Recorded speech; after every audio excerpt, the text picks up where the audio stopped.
Oh, yeah, you just have to like okay it, I think. I just Just like, wait, yeah, okay, the it says recording. got it.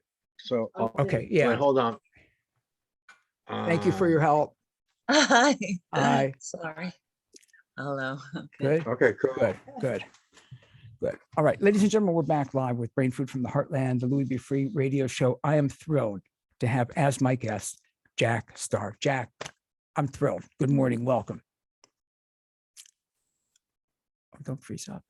Thank you so much, man. I'm really happy to be here and you know, speaking and talking about the album in the Cleveland area, right? You guys Well, are I'm in actually pretty much. right between Cleveland and Pittsburgh.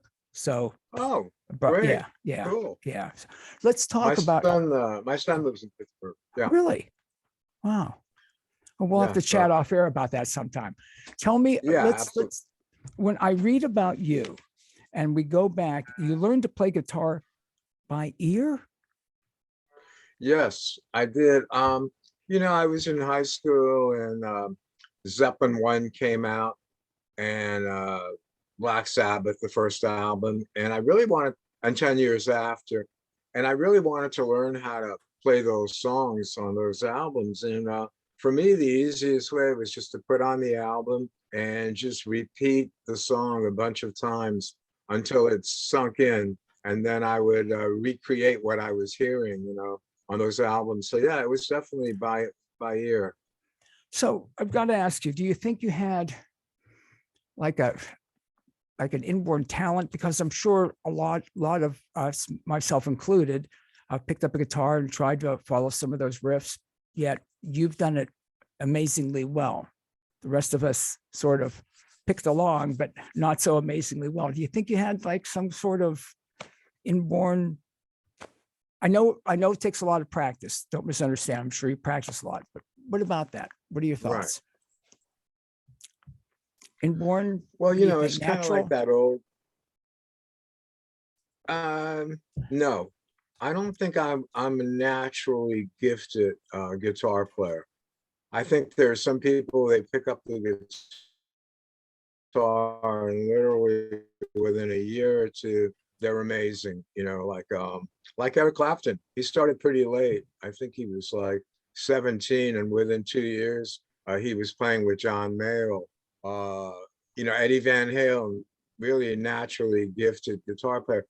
I I took the longer way. I just kept getting better though, which is kind of strange, but I really feel that I'm still getting better. So it's not, I'm kind of going against the trend. You know, a lot of times, you know, people mellow out as they get older and they're playing, you know, lower and more laid back.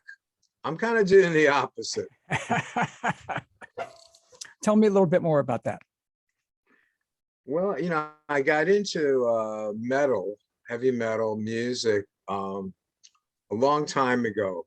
You know, when I was hearing the early albums by Deep Purple Oh, and yeah. Zeppelin and even earlier than that, when I was like, I don't know, like 12 years old or 11 years old, I heard a band called Blue Cheer, and they had a song called Summertime I Blues. know And it. I know it. for me, Yeah, yeah, sorry. it seemed like it might have been really maybe the first heavy crunchy guitar, you know, that bam, bam, Yeah, bam, yeah. bam. And then a couple of years later, you know, Hendrix was doing something similar with Foxy Lady, you know, Yeah. bam, bam, bam. But really, you know, Blue Cheer, which was an American band from California, but not at all playing, you know, that kind of California mellow sound. They were just I don't know, they were very influential for me because, you know, I'm like a young kid, and you know, you're very impressionable when you're that age. So I heard them and I heard the MC5 and those kind of bands, and I wanted to do something like that. And then of course the whole British metal thing, you know, with Iron Maiden, and Angel Witch, and Budgie, and all these bands that never really made it big, except in America, except for Iron Maiden. So I started the band Virgin Steele, and I kept going. I didn't look back.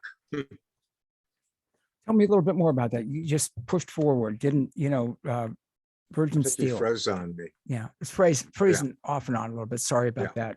The second technical issue today. I don't know. With Zoom, it usually is pretty flawless. Today, I guess not so. But tell me a little bit more about putting a band together. Yeah. Well, we were looking to do something similar to what was going on in England, with Iron Maiden. In fact, I even liked the name Iron Maiden. I thought, the light and the heavy was very cool. Iron Maiden, Black Sabbath, Led Zeppelin. Yeah. So I said, okay, I need something like that. Virgin Steel. I wanted that juxtaposition of those two, elements. And then, so I came up with this name, Virgin Steel, which was really a cool name. And to go along with that cool music, we needed a great singer. I was already playing with the drummer, Joey Evasian, and we needed a singer that had the range, because I noticed that a lot of these bands like Deep Purple and Zeppelin, they had singers that could really hit some high notes.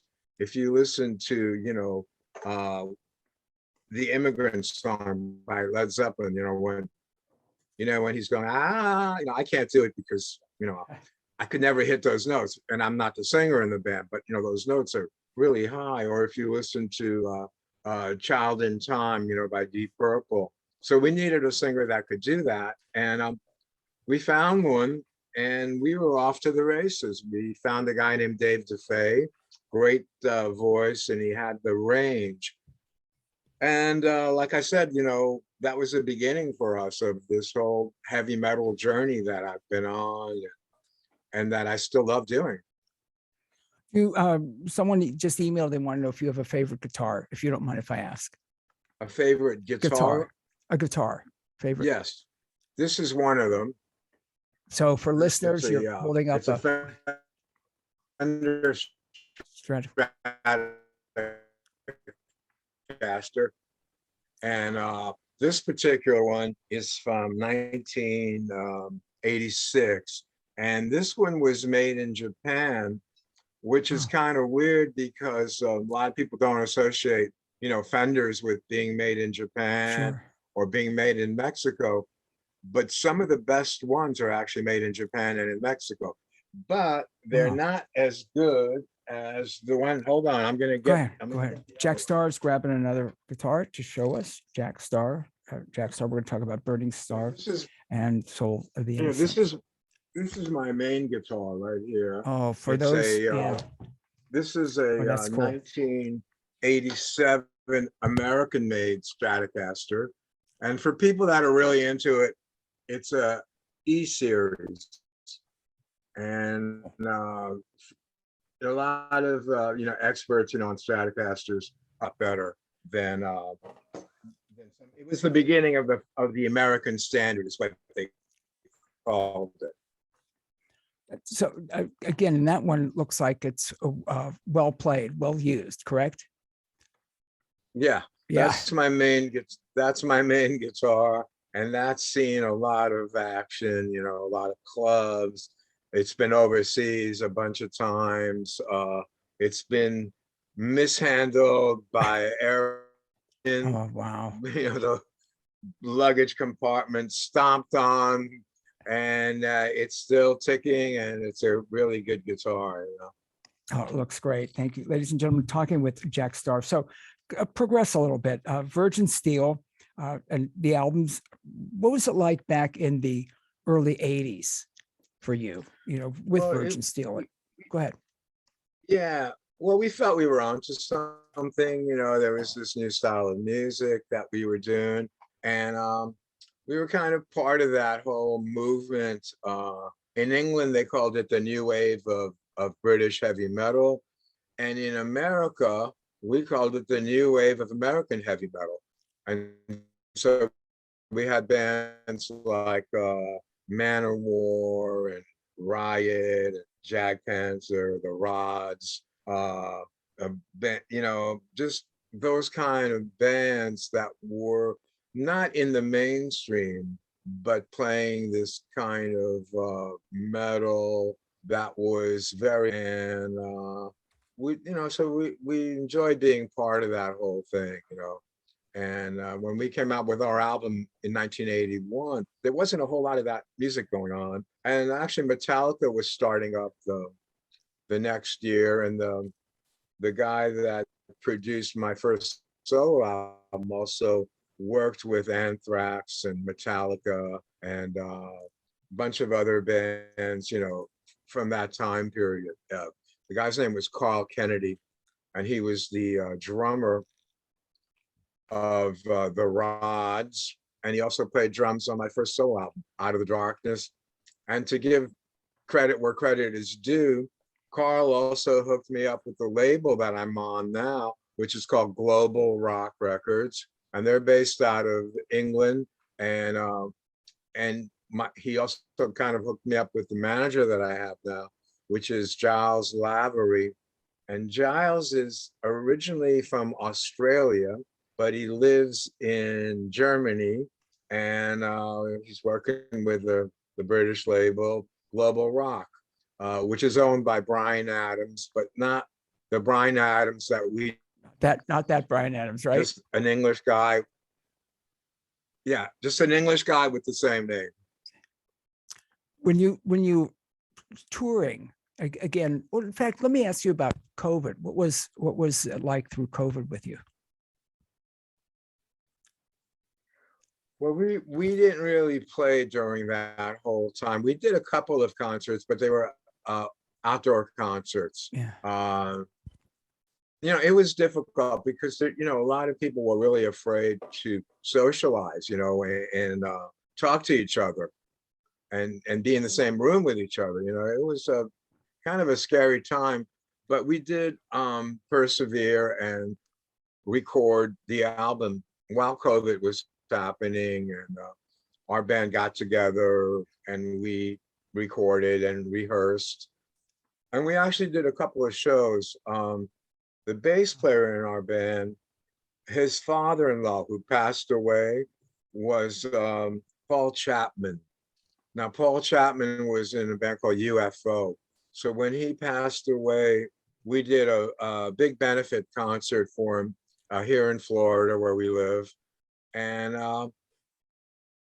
you know, a lot of people told us, oh, you know, it's not a good time to do a benefit concert or a big gathering, but we said, listen, we're going to do it outside, and that's what we did, and we'll make sure that everybody you know, keeps a safe distance. And so about 600 or 700, and nobody got sick, and nobody, you know, there were no negative repercussions, you know.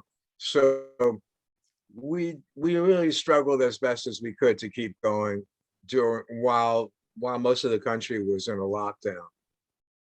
It's interesting, and everybody was okay. I mean, you hear, and I'm not going to get political or anything with it. You hear different things. People, you know, there's some people that gathered. I was talking with someone who was in New York City, I don't know, a month or so ago, and was concerned about going because their cases were going up. And from what he said, and he's very good friends with the, I think the father of the groom, said nobody got sick, which is interesting because sometimes we're fearful and I don't know. I'm not going to get into all the, I certainly can't speak from a medical aspect or. No, it's just different. You know, we erred on the side of caution, but at the same time, we didn't want to just totally stop what we're doing, because that is what we do as musicians. We play, and we have a responsibility to play and make music, because it's really an integral part of people's lives. It's not just some little flippant, you know, thing that people do. It's an important part, you know, and it should be an actually of educational curriculums, and it's becoming more so, you know, because people realize the value of music. So we felt we had a responsibility to keep playing music. I love that responsibility. to people because it Yeah. is such a important part of so many people's lives. I mean, I always say, you know, we have the soundtrack of our lives, so it's the things that we Yeah. listen to, the things that we like, and it becomes part of us. You know, you hear a song, you remember where you were, Yeah. or you get a certain feeling, good or Right. bad or whatever. And you know, Right. it makes you Yeah. feel, you can feel differently. If you feel a certain way, you put on, maybe you're feeling down and you put on something more Right. depressing. I don't know, to kind of sink into it for a So, little bit, and then you're lighthearted to get 100% out. right. Go ahead. Yeah. No, I was just saying you're 100% right. You know, it's so important in people's lives, music, and in fact, it's one of the few things that was created by mankind that is so intangible because you know you can create robots and you can create all kinds of machines that could duplicate certain functions that human beings do, but it will be impossible to create machines that can be creative and create music and create feelings that come from music. You know, this it's one of the things that really makes us human. So we can't let that go, no matter what the new norm is or what someone says, you know, is the new norm. I'll never accept a new norm that doesn't allow people to be creative and make Yeah, music or art or movies or all these things, you know, that make us human. I agree. And again, it's way over my head, the artificial intelligence. And I had a Right. guest on, an author on, he said, I guess they have some that create artwork now. And that's fine, but it's not human created. It's just not, you know, he actually put my name in to create a Wow. logo, and it's interesting, but it's interesting, but it doesn't have that, it's not have that feeling that you put into the Yeah. music and others. Go ahead. Yeah. Exactly. Exactly. And you know, for us, it's the whole package, you know, like when we created this new album, Souls of the Innocent, you know, it was more than a collection of songs. It was also a collection of our feelings, of our hopes, of our dreams, and we needed artwork that embodied that. Uh, we uh, we created this a really great cover painting with a Yeah. dragon and there's a sorceress standing on the mountain and it just kind of evokes the spirit of the album, you know, uh, how you know mankind and people how sometimes they have to fight against insurmountable odds, you know, like a dragon or an Yeah. army or whatever. And you know, you just persevere, you know. But actually in our case, the dragon is now the symbol of Burning Starr, and we're going to be kind of featuring him more in the future, and maybe even The live. dragon. We'll have the dragon come out at our live Whoa. shows, Whoa. because Wow. but we're not saying we're going to have a 50-foot dragon, but even if it's a big guy coming out, you know, in a dragon Dragon. costume, that would be cool too. And you know, we'll see how we can work that up and maybe you know, have some shooting flames out or something, you know.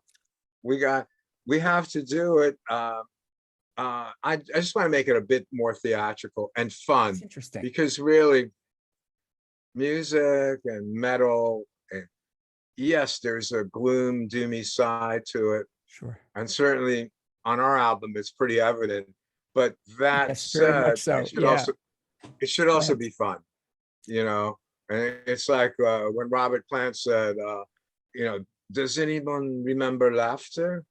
You know, it was at one of these concerts that Led Zeppelin did, and he just comes out in the middle of nowhere and he says, "Does anyone remember laughter?" And it was like, yeah. Yeah.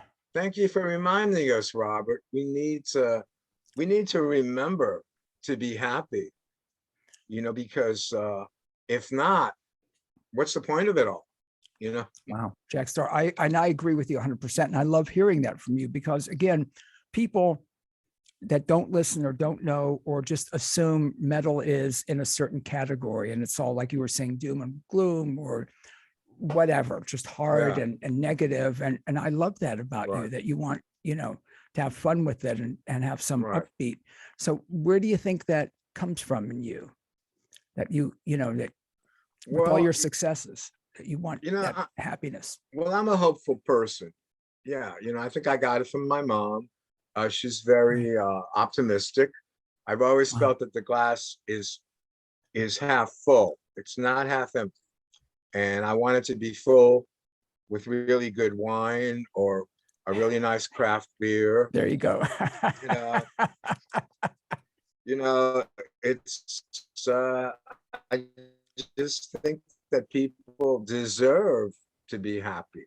Happiness, I think even in the Constitution, it says something about life, liberty, and the pursuit of happiness. Yes. So people forget that part, the pursuit of happiness. But however way you do it, I mean, for me, it's playing music, when, having pizza, being with the love of my life, playing nude frisbee. No, I'm just I'm kidding about the nude frisbee. But The love of your life didn't hear that. but Did you? you know what? Yeah. It's just whatever it is, whatever it is that makes a person happy. And I say this, and there are people that are going to say, this guy is weird because the album Souls of the Innocent. Yes, we're going to talk about thank you. But I mean, it's kind of like a little bit on the depressing side, maybe a little bit doomy, or maybe not. I mean, I want to get your impressions. When we wrote it, let's face it, I mean, we recorded and wrote the album while COVID was raging. So that was like the 800-pound gorilla in the room, as we were creating and recording this album. So for it to be totally happy, I don't know. I don't know if that would have really been possible.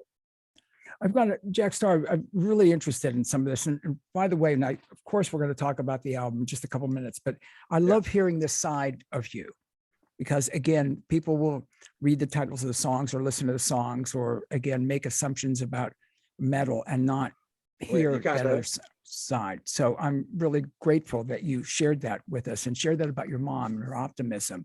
And you feel that's where it comes from. And that pursuit of happiness, as you were saying, which is wonderful because, again, the assumptions, if people don't listen or don't know the person, or even if they listen, they're going to get a certain feel for it and not hear what you just shared with us. So I'm really grateful that you shared that. I've got to ask you, so I don't forget, and that I keep saying we're going to get into the album, Jack Starr, just bear with me a minute. The love of your life. Can you tell me a little bit more? Well, I have a beautiful fiance. Her name is Linda, and we actually got together only 3 years ago. Wow. I met her, even though I'm from Florida and originally from Long Island, and she lives with me in Florida, but she's also originally from Long Island. Wow. And we were both born in France, which is another kind of interesting aside. Wow. And we met in North Carolina at there were 2 Woodstock reunion concerts in 2019. One was in New York and one was in North Carolina.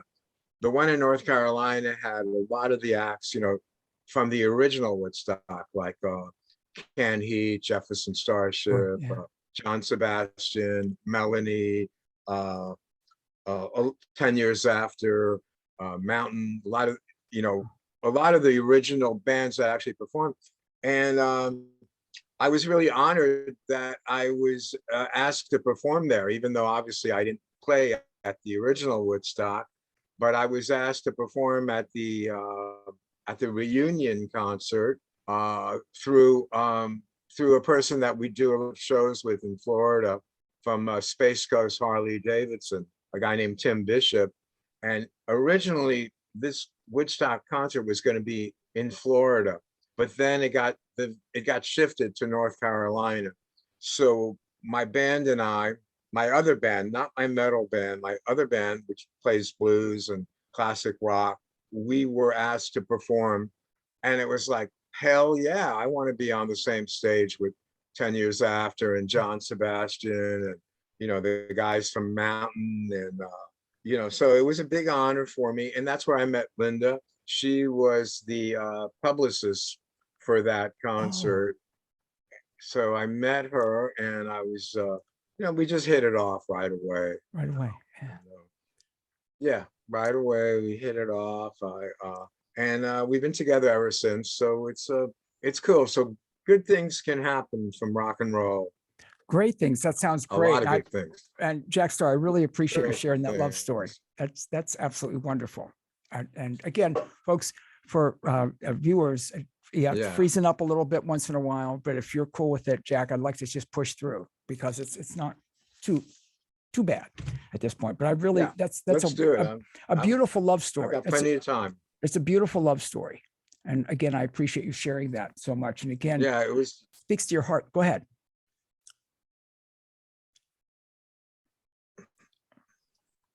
Yeah, absolutely. Because, we all need companionship in the world. We all need to be with someone. Nobody's an island.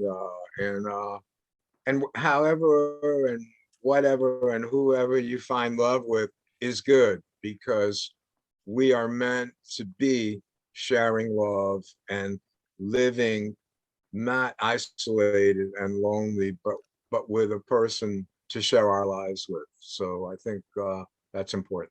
That's wonderful. I'm talking with Jack Starr. You're listening to Louis B. Free Radio Show, Brain Food from the Heartland. Hi to Ada, to Donna, to Jack at the shop around the corner, and to Maggie and others. Let's talk about the new, I keep saying, let's talk about the new release, the new album. You're saying you recorded a lot of it through the pandemic, through COVID. Tell us about the album. Yeah. Well, the album, I'll start with the title song, Souls of the Innocent, Yeah. which the whole concept and the title of the song came up with my bass player in Burning Starr, Ned Meloni, came up with the whole concept, Souls of the Innocent, and the title. So I asked Ned, I said, what does it mean? What is this song about? And he explained to me that when they had the shooting in Las Vegas, and there was about 80 concert goers that were actually killed going to a country music festival in Las Vegas, that he was very moved by it. I think a lot of people really were moved by it because it was the sheer futility of it. These people were going to have a good time, to enjoy some music, and they were killed. And they were innocent. What did they do? Nothing. All they wanted to do was really go and do something very benign, like go see a music concert. So I think this impacted Ned, the bass player, and he came up with the concept. And then we got together and we wrote a song, but we didn't want to be real obvious and point out exactly what it was about, but we wanted to kind of infer. And people could read the lyrics and maybe project it onto something else, maybe that's impacted their lives. But that at the onset, that was what the song was about, the Las Vegas tragedy. That's powerful. And again, I still have questions about that. And I remember that very, very vividly, obviously, as you do, your bass player, and certainly a lot of people out there. And like you say, Jack Starr, they're just going to be together and hear music, and they're just awful. It's hard to even think about. Hard to even think about when you're putting together an album. How do you? I know this is going to be a very broad question, but how does that happen? How do you do the song? Maybe that's a dumb question. I'm sorry, but I know it's very broad, but it's fascinating to me. No, it's not at all. The whole process, varies, with each album sometimes. But in our case, we a lot of times we come up either with a song title that motivates us to write lyrics, or we come up with a riff a lot of times, like I'll come up with the riffs for the song, and the riffs really, if this were classical times in the 15th, 16th century, we wouldn't call it riffs, we would call it inventions. Like Mozart Oh, wrote musical classical motifs that are called inventions. Bach did the same thing, Beethoven, down, down, down, down. That's a riff. They had a different name for it back then. They called it an invention, I don't know. They had all kinds of names for it. But the bottom line is it's a riff. And so I'm really good at that. In fact, some of the critics, reviewers, and so on that have reviewed the album, reviewed a lot of the other albums, have actually called me affectionately Riffmeister because Riffmeister, I I come love up that. with a lot of I've The come up with a Riffmeister. lot of really cool riffs. Yeah, and I like it. I think it's kind of funny. And I think I'm not sure. I'll have to look at the album, but I think on the credits, I think I think I think I think they might have called me Riffmeister on the album. Let me anyway, it doesn't matter, Yeah. but it's all good. So that's part of the whole thing, it's coming up with this riff. And a lot of times, like I could be driving in my car, not even listening to music, just driving around, and all of a sudden I start getting an idea for a riff. And like if I don't have a tape recorder or a way of recording it, I'll call somebody on the phone and I'll tell them, listen, do me a favor, I'm gonna call you again. Don't pick up, let the machine get it, because I want to hum a riff into the machine. So I've done this with my fiance Linda. I've done this with my bass player Ned. I've done it with a lot of people. It'll be like, hi, this is Jack. Listen, do me a favor. I need to kind of remember this riff. So when I get home, it'll be there. I won't have totally lost it. And I was reading the story about Keith Richards from the Rolling Stones when he came up with Satisfaction. He was actually sleeping, according to the story. He woke up and he had this riff, down, down, down, down, down. And quickly, he recorded it on one of those little cassette recorders, which, by the way, I do the exact same thing in the year 2022. For listeners, Jack Starr's holding up a cassette player. The little cassette player recorder, yeah. And so, because you can't always be near, elaborate recording machines and recording studios, but you don't want to lose the idea, because the best ideas come really, they're not things that, you're going to belabor, and it's like, I have to write a riff today, no. When you're trying to force yourself. Yeah. They come, sometimes you're at the beach, you're walking along, you're in your car, whatever. So you need to find ways of remembering these riffs, musical ideas. And they don't come often either. So you really want to catch them. They come when they come, but they really do not come often. Maybe like once every couple of months, if you're lucky, an idea just comes to you and it's like, wow, this is so cool. I have to write a song, and then a lot of times I'll get together with Ned, who's just a great collaborator. He's got just great musical intuitions. I'm not sure that's even the word I'm looking for, but just great musical ideas, so we collaborate and come up with a lot of the good stuff. In fact, really most of the songs on Souls of the Innocent are collaborations. I love that you shared that, Jack Starr, about getting the riff just comes to you. That just blows my mind. Just comes to you. And the idea of calling people and putting it on the record, letting it go to voicemail. Those are got to be really collectible. Yeah, exactly. I hope those people save those voicemails. I hope so too. I think they have, because a lot of times we'll get together and then we'll sort out those phone messages and voicemails and cassette recordings, and we'll sort them out and kind of assemble them, So yeah, it's one way of doing it. And you know what? I'm not the only one. It's really weird, but I've read interviews with people that, write songs, and there seems to be a lot of people that do that, more than we would think. And then you have bands, they're under a time schedule. The record company says we have to do an album, in 6 months.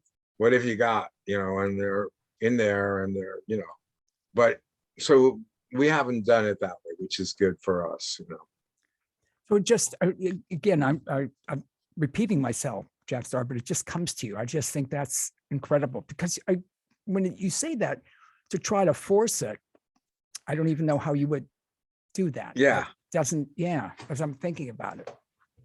Yeah.